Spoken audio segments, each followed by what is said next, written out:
नमस्कार दोस्तों, आज स्टार न्यूज़ पहुँचे हैं रिसोर्ट में और आज एक मीटिंग होने जा रहा है। और इसमें ये देखिए जो एम भारत दीदी आ गया, जिसका अथॉरिटी में ये प्रोग्राम चलेगा। শুধু আজকের দিনটাকে খুব সুন্দর করে তুলেছে তা নয়, ইতিহাসে সামনের কয়েক হাজার বছরের ইতিহাসে অরুণার নাম জলজল করবে। তার কারণ বাঙালিদের নিয়ে আপনি ভেবেছেন বাঙালিদের সামনে কিভাবে আনা যায় তার একটা রূপরেখা তৈরি করেছেন। এবং দিল্লির পরে উনি দিল্লিটা দেখেছেন, আমি ঝাড়খণ্ডে ঢুকেছি, আজকে আমরা আন্দামানে এসেছি। আন্দামানে আমাদের প্রথম দেখা সাক্ষাৎ, প্রথম মিটিং। আজকে এই অনুষ্ঠানটিকে যারা সফল করেছেন, অজয় বৈরাগীদাকে ধন্যবাদ। আমাদের অখিল ভারতীয় বঙ্গ পরিষদের মহামন্ত্রী সুব্রত ভাইকে ধন্যবাদ। আমাদের প্রধান আমাদের সঙ্গে আছেন অভিবাবু, আপনাকে ধন্যবাদ। এবং সর্বপ্রথম এবং সর্বশেষ আমি ধন্যবাদ দেব অরুণ মুখার্জিদাকে। তার কারণ উনি সেই সুদূর দিল্লিতে বসে, এবং যদিও উনি বাংলায় থাকেনি বলা যায়, তাহলেও কিন্তু বাঙালি সমাজের কথা, বাঙালির উন্নয়ন কথা, বাঙালি কিভাবে আগে এগিয়ে যাবে সেই কথা উনি ভেবে আজকে এই ধরনের অখিল ভারতীয় বঙ্গ পরিষদ এটা আমরা জন্ম দিয়েছি। আমরা এখানে এসেছি, আমরা আশা রাখছি যে সামনের এক বছরে এই অখিল ভারতীয় বঙ্গ পরিষদ ভারতের প্রত্যেকটা কোনায় যাতে পৌঁছে যায়, আর ভারতের মধ্যে প্রত্যেকটা বাঙালি যারা জানতে পারে যে হ্যাঁ আমাদের জন্য কেউ আছে। আজকে আপনাদের ছোট্ট একটা প্রশ্ন নিয়ে শুরু করব। আপনারা সবাই আন্দামানে রয়েছেন বেশ অনেকদিন হয়ে গেছে। ব্রিটিশদের ইস্ট ইন্ডিয়া কোম্পানি আসার পরে 1857 সালে সিপাই বিদ্রোহ হয়, সিপাই মিটিং। আপনারা জানেন বাংলার মঙ্গল পান্ডে সিপাই একজন, ব্যারাকপুর থেকে এই সিপাই মিটিংটা উনি চালু করেন।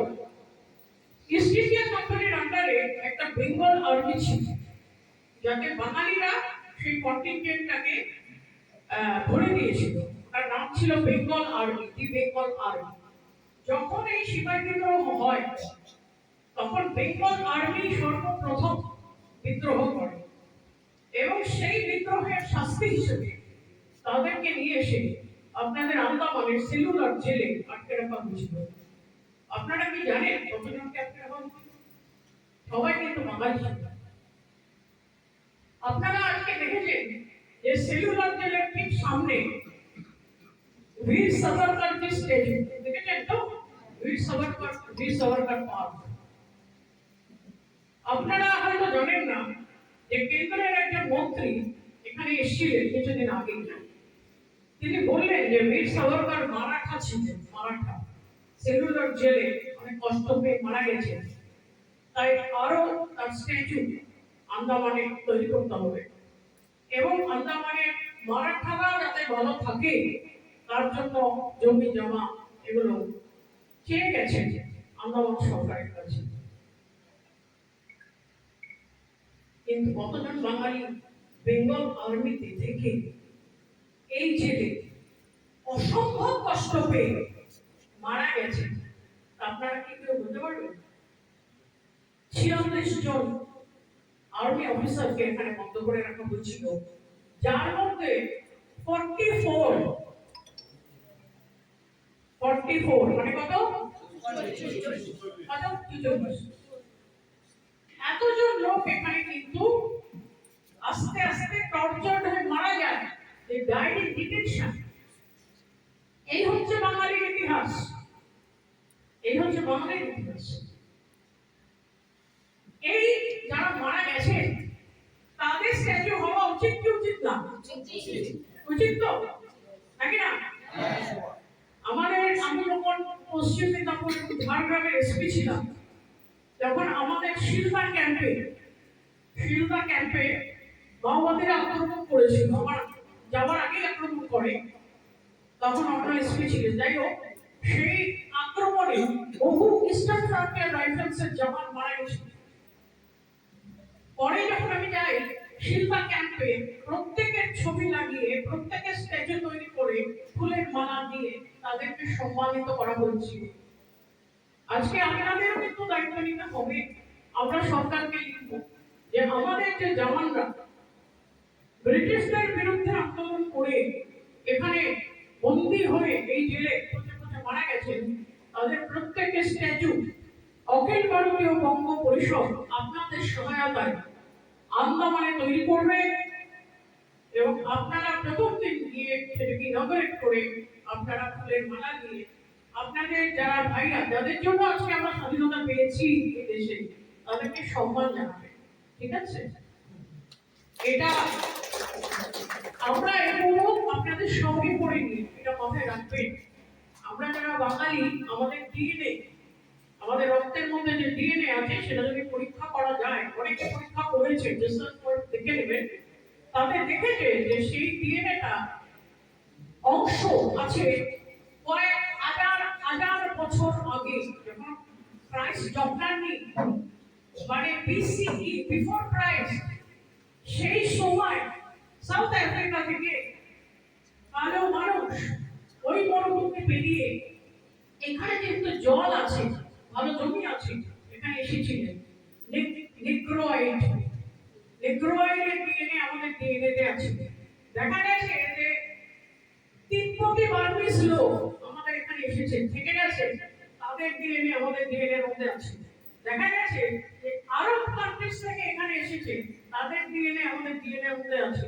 দেখা গেছে যে উত্তর ভারত থেকে ইন্দো আর্য, যেটাকে বলা হয়, তারা এসেছেন, থেকে গেছেন, তাদের ডিএনএ আমাদের ডিএনএ তে আছে। দেখা গেছে পার্সিয়া থেকে, পারস্য, মঙ্গোল কাশ্মীর, আরো আগে যান, সব এসেছে, তাদের ডিএনএ আমাদের এখানে থেকে গেছে। দেখা গেছে যে 13th সেঞ্চুরিতে যে ইসলামিক একটা ধর্ম ঢুকেছিল ভারতে, তাদের ডিএনএও আমাদের ডিএনএতে থেকে গেছে। এই জন্য বলা হয় যে আমাদের ডিএনএটা ইউনিক ডিএনএ, বাঙালির ডিএনএ এর মতো ডিএনএ কোথাও নেই। আমরা কিন্তু এদেরকে রিজেক্ট করিনি, ফেলে দিইনি। আমরা এদের দেখে শুনে, আমি যে কালকেই একটা 500 বছর হয়ে গেলাম, 12 বছর হয়ে গেলাম, তাও করিনি, আমরা কনভার্ট করিনি, কিন্তু আমরা এদেরকে অ্যাবজর্ব করেছিলাম, নিয়েছিলাম। আত্মস্থ হওয়া, এটাকে বলে না অ্যাবজর্পশন। ফলত সবাইকে নিয়ে চলার যে গুণ, যে সহিষ্ণুতা, যে ধৈর্য, সেটা একমাত্র বাঙালিদের মধ্যে আছে। একমাত্র বাঙালিরা সহ্য করতে পারে, কষ্ট দিতে পারে, সবাইকে জড়িয়ে ধরতে পারে, ভালোবাসতে পারে, সমাজ গঠনে এবং সাহিত্য গঠনে। আজকে আমাদের রাষ্ট্রীয় গান লিখেছেন শ্রী বঙ্কিমচন্দ্র চট্টোপাধ্যায়, আমাদের ন্যাশনাল অ্যান্থেম, জাতীয় সঙ্গীত লিখেছেন আমাদের কবিগুরু রবীন্দ্রনাথ ঠাকুর। তাই তো? আপনি এরকম সমাজ কোথাও পাবেন না পৃথিবীতে। বাংলা হচ্ছে ভারতের মধ্যে একটি ভারত, ভারতের মধ্যে একটি ভারত হচ্ছে বাংলা। আজকে এই বাঙালি, আমি আর দাদা তরুণদা যখন প্রথম সুব্রত দাও সঙ্গে ছিলেন, আমি দাদা বলবো না ভাই, সুব্রত ভাই যখন সঙ্গে ছিলেন, তখন আমরা দিল্লিতে প্রথম এই আম আদমি পার্টি ভার্সেস বিজেপি এই ইলেকশন ক্যাম্পেইন করতে গিয়ে আমাদের একটা রিয়েলাইজেশন হলো, ধাক্কা খেলাম, যে 15 লক্ষের উপরে বাঙালি দিল্লিতে থাকা সত্ত্বেও বাঙালিদের কথা কেউ শুনতে চাইছে না, তার কারণ বাঙালিরা ঐক্যবদ্ধ নয়। 5 লক্ষ পাঞ্জাবি থাকলেও তাদের কথা শুনছে, কিন্তু বাঙালিদের কথা শুনছে না, বাঙালিরা ঐক্যবদ্ধ নয়। এই ঐক্য আনা এবং বাঙালিদের সশক্তিকরণ করা, এটাই দাদা চেয়েছিলেন। তার জন্যই আজকে অখিল ভারতীয় বঙ্গ পরিষদ, এই বঙ্গ পরিষদ অরাজনৈতিক একটি প্ল্যাটফর্ম, যেখানে আপনারা যে কোনো অ্যাডভাইস দিতে পারেন, যে কোনো জিনিস বলতে পারেন, যে কোনো আমাদের ডাইরেকশন দেখাতে পারেন, যে মনে হয় যে এই জিনিসটা করলে ভালো হবে, যে কোনো জিনিসের জন্য আপনি যদি বাঙালি হন, আপনার কথা আমরা শুনতে প্রস্তুত। আপনার যেটা মনে হবে আপনারা চিঠি লিখবেন, আপনাদের ইমেইল, আমাদের অফিসিয়াল ইমেইল আপনাদের দিয়ে দেবো। এবং যেহেতু বাঙালিদের সশক্তিকরণ করতে গেলে অনেক সংখ্যা দরকার, সংখ্যা ছাড়া তো হয় না। ছোটবেলায় মা বলতেন লোকবল, তাই তো? ধন্যবাদ পরে আগে লোকবল চাই। তাই লোকবলের জন্য সুব্রত ভাই আজকে ওই যে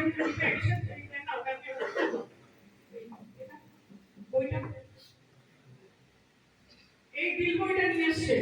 আমি ভাইয়ের সঙ্গে কথা বলেছিলাম যে আমাদের চাঁদা কত হওয়া দরকার।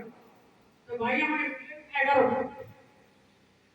এই 11 টাকা দিতে পারবেন না, হাত তুলুন, তারটা আমি দিয়ে দেবো। পারবে না দিতে? না, যে পারবে না তাকে হাত তুলতে বলছি। তারটা আমি দিয়ে দেবো। এই বিল বইটায় নাম লিখবেন আপনারা। আপনারা 11 টাকা করে চাঁদা দেবেন। এটা ভাই আমাদের মহামন্ত্রী আছেন, উনি ঠিক করবেন কিভাবে দেবেন কিনা দেবেন, উনি ঠিক করবেন। কিন্তু আপনারা সবাই সহযোগিতা করবেন। আর প্রত্যেকে যারা নীল আইল্যান্ড থেকে এসেছে, চম্পা দাস প্রধান প্রমুখ, চম্পা দাস প্রমুখ, আর একদম কোনায় বিকাশ না বিভাস কি আছে? হ্যাঁ, আপনি। আর নীল আইল্যান্ডের কে আছে? আপনি। আচ্ছা, পিঙ্কি দাস এসছে? আছে কেউ?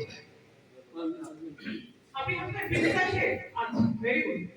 তো আপনারা সবাই নীল আইল্যান্ডে এই বই নিয়ে গিয়ে যত বাঙালি আছে বাঙালিদের এখানে মেম্বার করবে।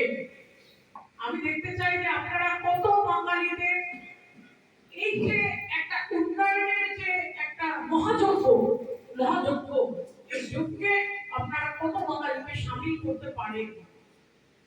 হ্যাভলক, আমি সঞ্জয় বাবুকে বলবো, যেহেতু আপনি হ্যাভলকে খুব বিখ্যাত বিজনেস করেন, আপনার সব বাইরে আপনার কাছে এসে গেছে। আমি এইখানে ঢোকার আগে সবারটা নিয়ে নিই, নাহলে তো আমি তো বুঝতে পারবো না একদিনে কাউকে। আমি সব জিনিস উনি, আপনি এবং অপূর্বদা, আপনাকে ছাড়া হচ্ছে না, ঠিক আছে? আপনারা দুজন হ্যাভলকের দায়িত্ব নেবেন। দায়িত্ব নিয়ে এটা নিয়ে হ্যাভলকে বাঙালিদের শামিল করুন, ঠিক আছে? এছাড়া আপনারা হয়তো জানেন, এটা বলার দরকার নেই, যে আন্দামানে 60% এর উপর বাঙালি, 60% এর উপর বাঙালি। কিন্তু আগেকার ভোটার লিস্টে দেখা গেছে যে 3,80,000 লোক ভোট দিয়েছে, অর্থাৎ বাকি ভোট দেননি। তো কিছু বাঙালি হয়তো বাইরে থেকে এসে কাজ করছেন, যারা দেননি বা ভোটার লিস্ট অন্য।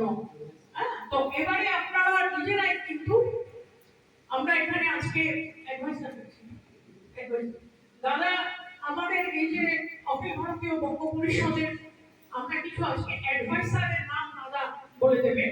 তারা আমাদের অ্যাডভাইস শুধু দেবেন না, তাদের আরেকটা কাজ হচ্ছে যে যে যে জায়গাগুলোয় বাঙালিরা পিছিয়ে আছে, আপনারা জানেন কোন কোন জায়গায় আমরা কি চাইছি, কেন বাঙালিদের আমরা বলছি পিছিয়ে আছে। তার কারণ যেখানে বাঙালি অনেক অনেক লক্ষ্য রয়েছে, সেখানে বাঙালিদের কিছু অসুবিধা আমাদের দেখতে হবে। বাঙালিদের কিছু চাহিদা নিশ্চয়ই চাইবেন, যারা সংখ্যায় অজস্র সংখ্যায় একটা জায়গায় এসেছেন, মানে তো আপনারা অর্থনীতিতে ডেইলি আপনারা কন্ট্রিবিউট করছেন, এখানকার অর্থনীতি তো আপনাদের উপর নির্ভরশীল। সুতরাং আপনাদের অনেক চাহিদা থাকবে। এই চাহিদা কিন্তু যারা ক্ষমতায় থাকবেন তাদের কিন্তু কিছু কিছু দেখতে হবে, সমাজকে দেখতে হবে, স্থানীয় প্রশাসনকে দেখতে হবে।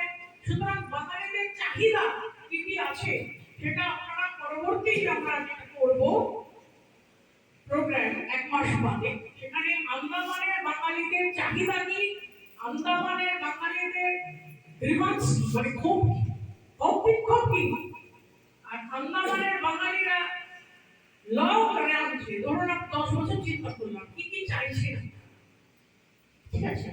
আপনারা এটা চাইতেই পারেন, হয়তো দাদার কাছে চাইবেন আজ থেকে 1 বছর পরে, যেখান থেকে একটা এরকম সিস্টেম হয় যে আপনারা গিয়ে কলকাতায় কালী মন্দির, জগন্নাথ মন্দির যা যা আছে, বা ধরুন অন্যান্য জায়গা কলকাতা ঘুরবেন, একই পারে। কিন্তু এই চাহিদাগুলো আপনাদের কি আছে, কোন জায়গায় আপনারা পিছিয়ে আছেন, কোন জায়গায় আপনাদের ভুল আছে, কোন জায়গায় আপনাদের লেজিটিমেট ডিমান্ড আছে, এইগুলো আপনারা আমাকে পরের মিটিংয়ে কালেকশন করে দেবেন।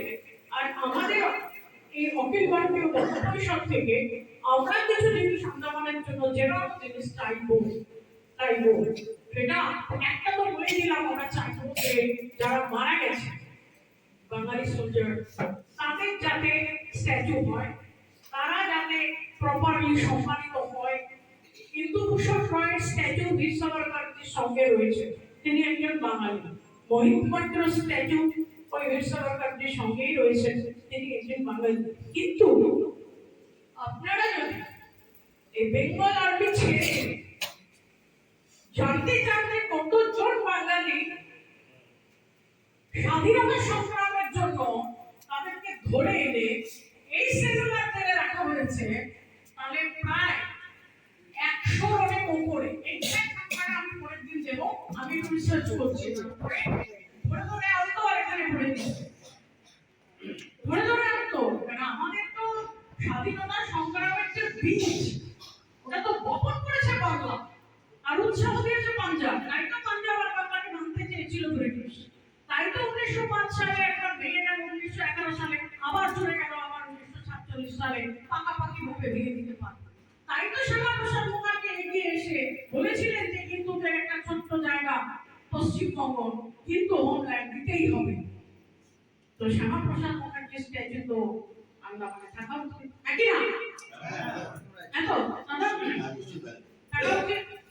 হ্যাঁ, স্বামীজির স্ট্যাচু আছে শুনেছি, বিনয় বাদল দীনেশ নেই, মাধবগিরি হাজরা, ক্ষুদিরাম ঘোষ, এদের তো আমরা ভুলে যেতে পারি না, এদের জন্য তো আমরা স্বাধীনতা পেয়েছি। আজকে সুভাষ বোস আইল্যান্ড আছে জানি, কিন্তু যারা স্বাধীনতা সংগ্রামী আপনাদের মতো, আমরা তো এটা আমরা এখানে বললাম চলে, আপনারাই তো মেইন কোর, যারা ধরে আছেন পিরামিডের নিচটা। তাই তো পিরামিডটা এরকম ট্রায়াঙ্গুলার উঁচু হয়ে দাঁড়িয়ে আছে। তো যারা এই বিনয় বাদল দীনেশ, ক্ষুদিরাম ঘোষ ফাঁসি গেলে, তাদের তো আমাদের স্মরণ করতেই হবে। আমাদের ইতিহাসকে যখন আমরা স্মরণ করবো, ইতিহাসকে যখন আমরা সম্মান করবো, ইতিহাসকে যখন আমরা জঞ্জল করে ইতিহাসের পাতায় লিখে দেব সংগ্রাম করে, গায়ের জোরে সশক্তিকরণের জোরে, বাঙালি সমাজে নাম্বারসের জোরে, অঙ্কের জোরে, তখনই দেখবেন সারা ভারত তাকিয়ে থাকবে।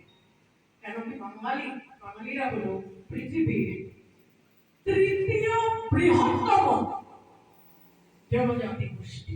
জানেন কি? তৃতীয় বৃহত্তম জনজাতি গোষ্ঠী, এবং অধিকাংশ বাঙালি আজকে স্বনির্ভর। অধিকাংশ, আপনি দিল্লির রাস্তায় গেলে একটাও দেখবেন না বাঙালি ভিক্ষা করছে, করছে তো না?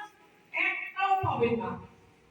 আপনি মধ্যপ্রদেশে যান, রাজস্থানে যান, বাঙালি ভিক্ষা করেন, আমি তাই অধিকাংশ বাঙালি মানসিক দিক থেকে স্বনির্ভর, আর্থিক দিক থেকে স্বনির্ভর, কিন্তু সমাজ এই বাঙালিকে গ্রহণ করে, বা যারা সরকারে আছেন সরকারি এই বাঙালিকে গ্রহণ করে যথেষ্ট যাতে সম্মান দিয়ে ভারতের ইতিহাস, বাংলার ইতিহাস, এবং আজকের দিনে যেখানে বাঙালিরা জনজাগরণের একটা বড় জায়গা দিতে পারে।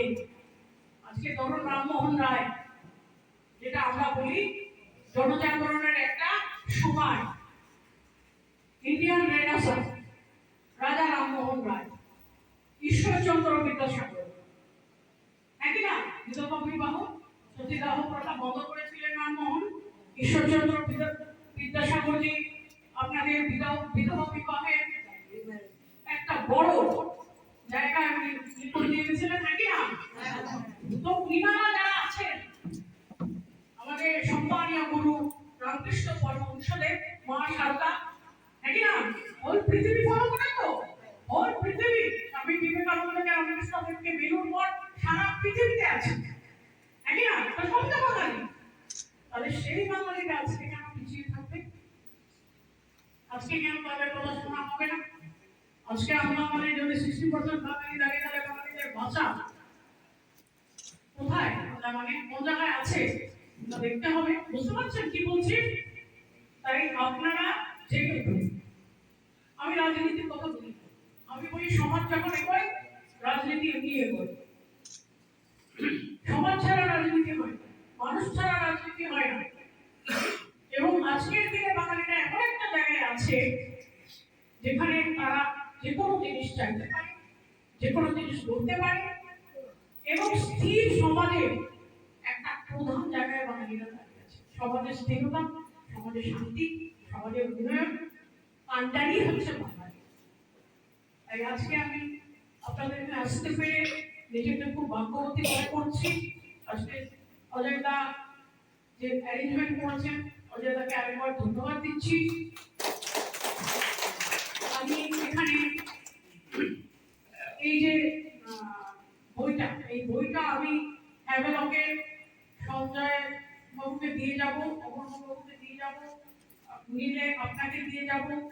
আপনারা এগুলো হ্যাভেলক, নীল, পোর্ট ব্লেয়ার এবং আন্দামানের ছোট ছোট দ্বীপপুঞ্জ যেগুলো, এমনকি ছোট দ্বীপ যেমন রস আইল্যান্ডের মতো হয়, সেখানেও গিয়ে দেখবেন যে দু চারটে বাঙালি আপনি পাবেন। সবাইকে বলবেন যে অখিল ভারতীয় বঙ্গ পরিষদ তৈরি হয়েছে বাঙালিদের জন্য, বাঙালিদের সঙ্গে থাকার জন্য, পাশে থাকার জন্য, এবং এতে যারা হাত বাটাবেন না, those who come forward, we express our immense gratitude and we are thankful to them.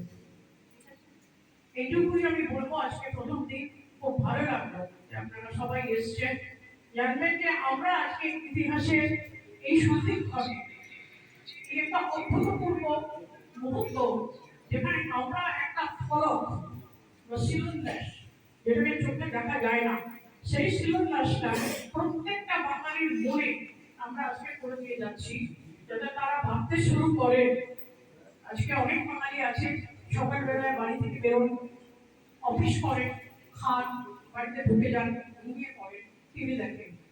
তাদের যাতে রাষ্ট্রবাদী চিন্তাটা আসে, তারা যাতে রাষ্ট্রবাদের মধ্যে নিজেকে স্বয়ং সম্পূর্ণভাবে পুরো নিয়োগ করেন, এবং তাদের বাঁচাটা যাতে ছোট্ট বাঁচা না হয়। ছোট্ট বাঁচা মানে আমি বলি যারা নিজের জন্য বাঁচেন তারা ছোট্ট বাঁচেন, যারা ইতিহাসের জন্য বাঁচেন, সবার জন্য বাঁচেন, তারা লম্বা বাঁচেন। সুতরাং তারা যাতে লম্বা বাঁচতে শেখে এবং প্রত্যেকটা বাঙালি যাতে এসে বলে যে না আমিও কিছু করবো, কিছু করবো করে, আপনি কিছু না করলে আপনি একটা গ্রামে গিয়ে বৃক্ষরোপণ করতে পারেন, বলে দিতে পারেন অখিল ভারতীয় বঙ্গ পরিষদের দ্বারা বৃক্ষরোপণ।